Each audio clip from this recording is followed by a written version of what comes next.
British राज का साया पूरे हिंदुस्तान पर था। लोग स्वराज यानी खुद का राज चाहते थे। इंडियन नेशनल कांग्रेस, जो आजादी की लड़ाई में सबसे आगे थी, वो ज्यादा आजादी मांग रही थी। बढ़ते दबाव के बीच अंग्रेजों ने कई मीटिंग्स करने का सोचा। इन मीटिंग्स को राउंड टेबल कॉन्फ्रेंस कहा गया। 1930 और 1932 के बीच 3 राउंड टेबल कॉन्फ्रेंस हुई। पहली लंदन में नवंबर 1930 से जनवरी 1931 तक चली। दूसरी भी लंदन में ही सितंबर से दिसंबर 1931 तक हुई।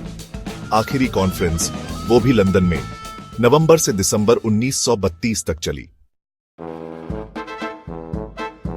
पहली राउंड टेबल कॉन्फ्रेंस में ज्यादा भारतीय नहीं थे। कांग्रेस ने इसमें हिस्सा नहीं लिया। उन्होंने महात्मा गांधी और दूसरे नेताओं की कैद का विरोध किया।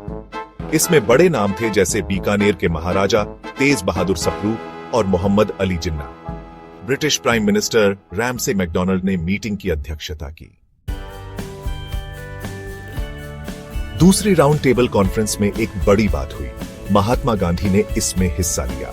अपने नमक सत्याग्रह के बाद गांधी जी लंदन गए। वो कांग्रेस और करोड़ों भारतीयों की उम्मीदों का चेहरा थे। लेकिन इस कॉन्फ्रेंस से कोई खास नतीजा नहीं निकला। गांधी जी और अंग्रेज कई मुद्दों पर सहमत नहीं हो पाए, जैसे अलग अलग समुदायों के लिए अलग चुनाव।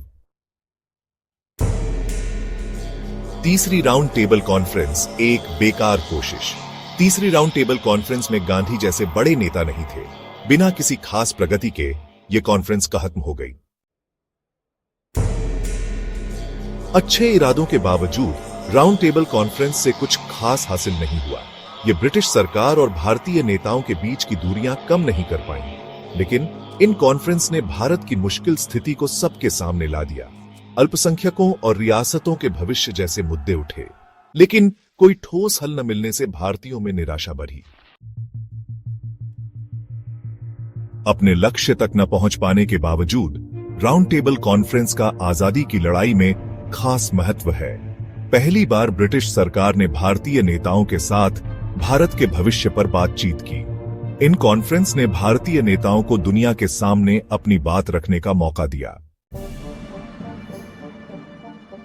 राउंड टेबल कॉन्फ्रेंस की नाकामी ने आजादी की लड़ाई की रफ्तार कम नहीं की। उल्टा इससे आजादी की मांग और तेज हो गई। ये लड़ाई और जोर शोर से जारी रही और आखिरकार 1947 में भारत आजाद हुआ। राउंड टेबल कॉन्फ्रेंस हमें आजादी के रास्ते की मुश्किलों की याद दिलाती है। ये हमें सिखाती है कि जब राजनीतिक मतभेद गहरे हों तो बातचीत और समझौता कितना मुश्किल होता है। हालांकि अपने फौरन के लक्ष्यों में नाकाम रही, लेकिन ये कॉन्फ्रेंस आजादी के लंबे और कठिन सफर का एक अहम हिस्सा है।